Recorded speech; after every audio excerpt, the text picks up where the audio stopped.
Baik, Shalom. Kita ketemu lagi di mata kuliah Bahasa Yunani Tata Bahasa Lanjutan dan saat ini kita akan melanjutkan pembahasan untuk materi kelima, yaitu waktu perfect dan pluperfect. Nah, ini materi yang agak asing ya karena terdengar sangat baru di telinga kita untuk materi bahasa Yunani. Tapi sebetulnya waktu perfect dan pluperfect akan mengantar kita untuk lebih dalam dan lebih jauh dalam proses menafsir Alkitab. Mari kita mulai dari kata kerja perfect. Makna dari perfect. Dengan perfect kita mempelajari salah satu unsur dari eksegesis perjanjian baru. Ya. Perfect pada dasarnya menunjukkan pada pekerjaan atau peristiwa masa lampau yang memiliki efek, akibat, atau pengaruh sampai pada waktu peristiwa itu diucapkan atau ditulis. Nah, ini sebetulnya dia hampir mirip dengan aoris. Ya. Waktu perfect ini hampir mirip dengan aoris, namun yang membedakannya adalah kalau aoris memang bentuk lampau, tapi kemudian dia tidak punya hubungan sebab akibat dengan masa kini. Sedangkan kalau waktu perfect, dia punya hubungan sebab akibat yang sangat kuat. Oleh karena itu, kemudian waktu perfect ini menjadi salah satu unsur yang penting untuk eksegesis perjanjian baru atau penafsiran kitab-kitab perjanjian baru. Karena dia menunjukkan sebab akibat. Apa yang ditulis oleh teks berbentuk perfect akan punya hubungan sebab akibat dengan masa kini. Artinya, ada sesuatu yang ditulis di perjanjian baru yang kemudian berakibat sampai ke masa kita hidup. Oleh sebab itu, perfect kemudian diterjemahkan sudah. Berbeda dengan aoris yang diterjemahkan telah, perfect itu diterjemahkan sudah karena pada akhirnya dia akan menjelaskan hubungan sebab akibat ya. Jadi berdasarkan apa yang sudah ditulis atau dilakukan di teks perjanjian baru, itu sudah dilakukan dan kemudian dia berdampak sesuatu yang masih bertahan sampai saat ini. Itu kira-kira penjelasan singkat sehubungan dengan perfect ya atau kata kerja perfect. Nah, kemudian kita masuk pada bentuk atau ciri-ciri dari perfect. Nah, mohon perhatikan teman-teman karena perfect akhiran-akhirannya dan cara mereduplikasi ini perlu perhatian khusus ya, karena kalau biasanya kata kerja tinggal orang tambahkan dengan akhiran ataupun augment, di sini khusus untuk kata kerja perfect, kita akan perlu mereduplikasi kata bendanya atau kata kerjanya. Jadi penjelasannya seperti ini. Ciri-ciri dari kata kerja perfect adalah dimulai dengan suatu reduplikasi atau pengulangan huruf. Yang diulang adalah huruf pertama. Jadi huruf tersebut rumusnya adalah seperti ini ya. Huruf tersebut, jadi kalau misalnya ini huruf pertama, tambah huruf epsilon, tambah huruf pertama lagi, dan kemudian dilanjutkan dengan kata tersebut dan akhiran-akhiran. Jadi kalau misalnya kata liuo dia kan lambda, ypsilon, dan omega. Jadi kalau mengikuti rumus ini berarti lambda, ypsilon, omega, reduplikasikan huruf awalnya berarti lambda akan mengalami pengulangan huruf.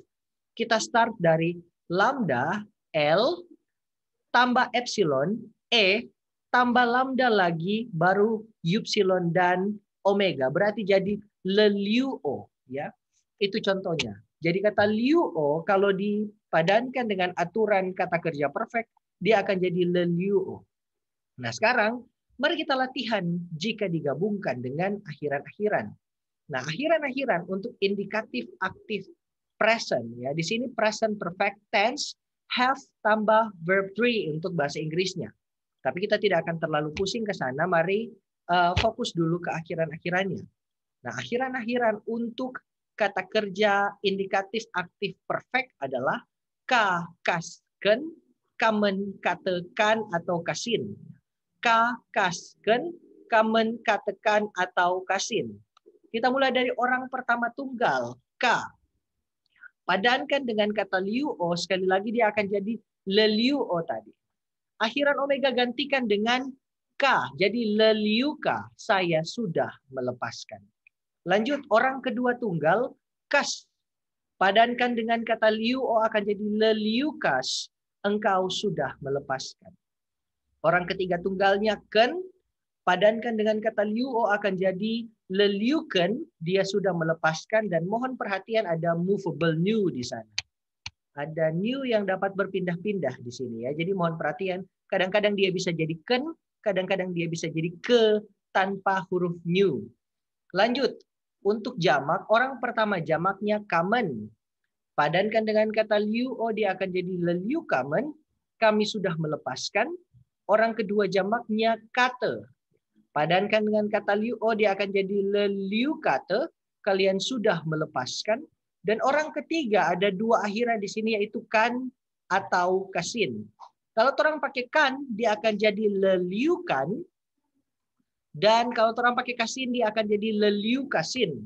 Terjemahannya sama, mereka sudah melepaskan. Nah, kemudian ada satu infinitif di sini yaitu kenai. Orang coba padankan dengan kata liu akan jadi leliu kenai, artinya sudah melepaskan tanpa pelaku. Lanjut. Di sini ada akhiran-akhiran untuk indikatif pasif atau medium imperfect. Akhiran-akhirannya adalah mai, sai, tai, meta, sten, tai. Ya, agak-agak mirip bahasa Thailand ini ya. Jadi mai, sai, tai, meta, sten, tai. Mai, sai, tai, meta, sten, tai. Oke, mari kita mulai dari orang pertama tunggal. Mai, contoh kita padankan dengan kata liu akan jadi leliu mai. Saya sudah dilepaskan atau mediumnya saya sudah melepaskan sendiri. Kemudian orang kedua tunggalnya sai, padankan dengan kata liu akan jadi leliu sai. Engkau sudah dilepaskan atau engkau sudah melepaskan sendiri. Orang ketiga tunggal tai, kita padankan dengan kata liu akan jadi leliu tai. Dia sudah dilepaskan atau dia sudah melepaskan sendiri. Kita move ke jamak. Orang pertama jamaknya meta. Meta padankan dengan kata liu akan jadi leliu meta. Kami sudah dilepaskan atau kami sudah melepaskan sendiri. Lanjut, orang kedua jamaknya ste. Padankan dengan kata liu akan jadi leliu ste. Kalian sudah dilepaskan atau kalian sudah melepaskan sendiri. Orang ketiga jamaknya tai. Ya, jadi padankan dengan kata liu akan jadi leliun tai. Mereka sudah dilepaskan atau mereka sudah melepaskan sendiri. Sekali lagi ada satu infinitif yaitu stai. Stai tapi dia menggunakan theta di tengahnya. Jadi sigma, theta, alfa, dan iota. Jadi stai kita coba contohkan dengan padankan dengan kata liu. Dia akan jadi leliu stai. Sudah dilepaskan atau sudah melepaskan sendiri ya tanpa pelaku. Kita lanjut teman-teman. Nah, di sini ada dua pengecualian yaitu pengecualian pertama tentang awalan dan pengecualian kedua tentang akhiran. Mari kita mulai dari pengecualian tentang awalan. Tentang awalan, pengecualian pertama adalah untuk huruf-huruf awal yang berbentuk vokal, vokal rangkap, dua huruf mati atau lebih dan roh, maka reduplikasinya sama seperti augmen. Contoh seperti kata engika, engizo. Kata engizo ketika dia berubah dalam bentuk perfect maka dia akan menjadi engika. Tapi perhatikan perubahannya ya. Engizo ketika dia berubah menjadi engika, reduplikasi atau pengurangan hurufnya itu hanya akan jadi seperti augmen. Jadi yang sebelumnya epsilon karena ketika berubah menjadi bentuk perfect dia juga akan bertambah dengan huruf epsilon karena ini reduplikasi. Maka ingat aturan lama di bahasa Yunani 1. Epsilon tambah epsilon akan berubah menjadi eta. Nah, kemudian engizo akan berubah menjadi engika. Akhiran yang berdesis baik sigma atau zeta akan hilang. Ya, engizo di sini zetanya hilang dan dia akan melebur dimakan oleh kappa. Kemudian yang kedua ada stelo. Stelo dia akan berubah menjadi estalka. Dari mana huruf E ini datang? Ya, seperti aturan tadi ya bahwa reduplikasi atau pengulangan huruf di bagian sini akan berfungsi seperti augmen. Jadi dia hanya perlu ditambahkan huruf E di depannya ya. Augmen epsilon di depannya. Dan kemudian estelo akan berubah menjadi estalka. Ini bentuk luar biasa yang berarti mengirimkan. Nah, kemudian pengecualian tentang awalan yang kedua adalah jika huruf-huruf awalnya adalah fi, khi, dan theta, maka huruf-huruf tersebut akan diperkeras. Jadi fi akan menjadi pi, Khi akan menjadi kappa dan theta akan menjadi tau. Ya, jadi pi untuk phi, kappa untuk khi, dan tau untuk theta. Contoh di sini ada kata terapeuo, ketika berubah menjadi perfect, dia akan berubah menjadi teterapeuka. Teterapeuka. Di sini ada reduplikasi, tapi reduplikasi seperti yang sudah dikatakan tadi. Jika huruf-huruf awalnya adalah phi, khi, dan theta, maka reduplikasinya akan diperkeras. Theta, bentuk reduplikasinya akan berubah menjadi tau. Ya.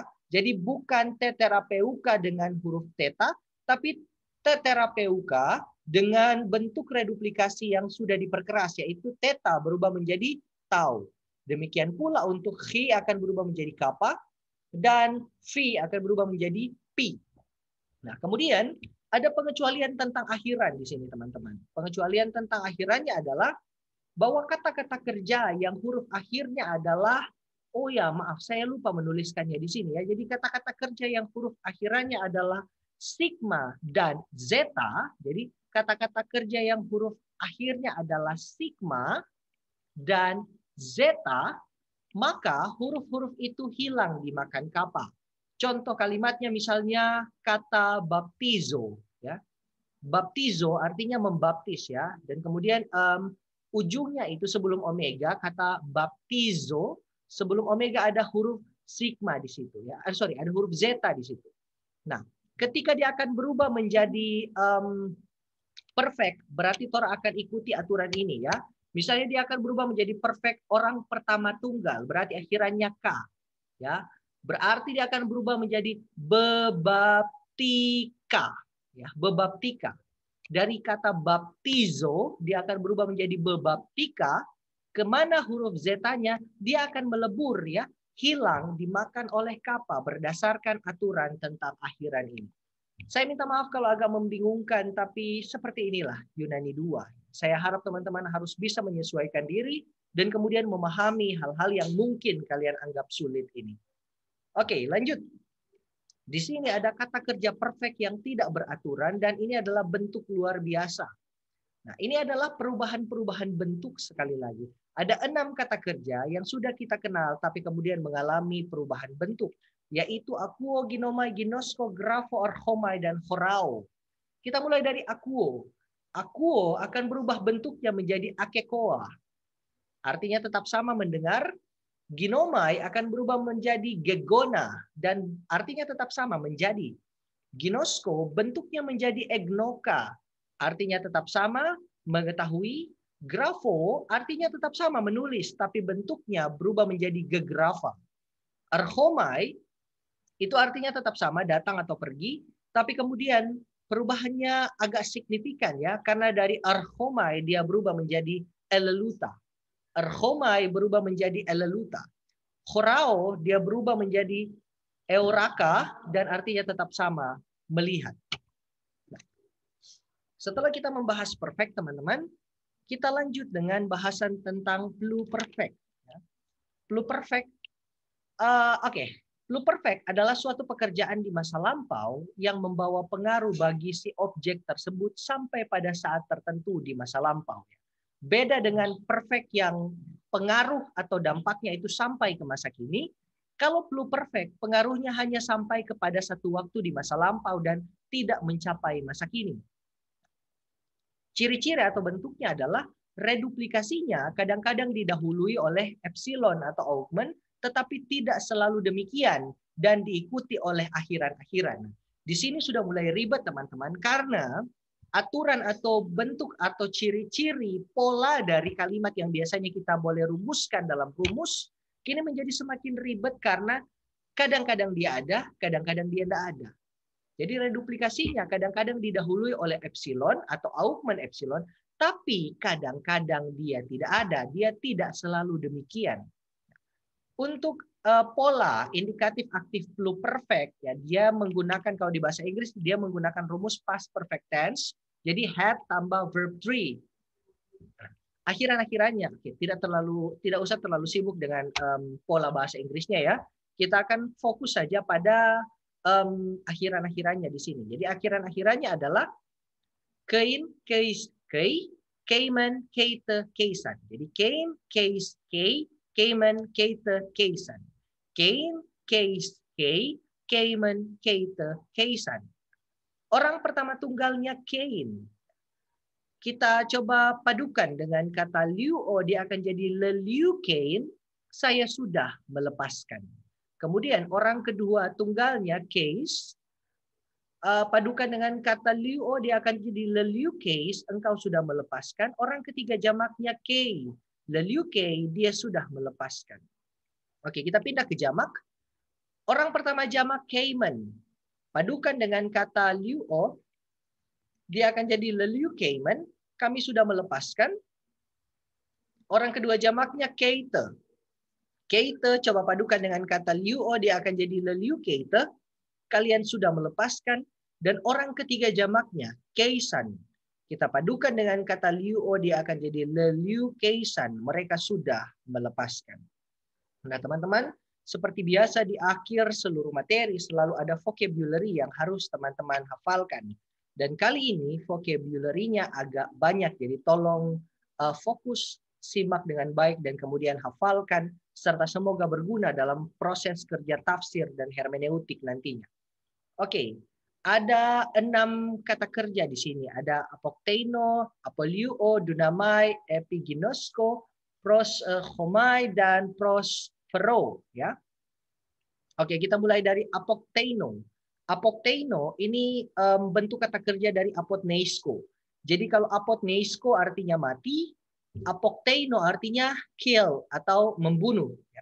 Kemudian ada apoliuo. Apoliuo ini release, ya hampir mirip dengan liuo, tapi ini kata bentukan.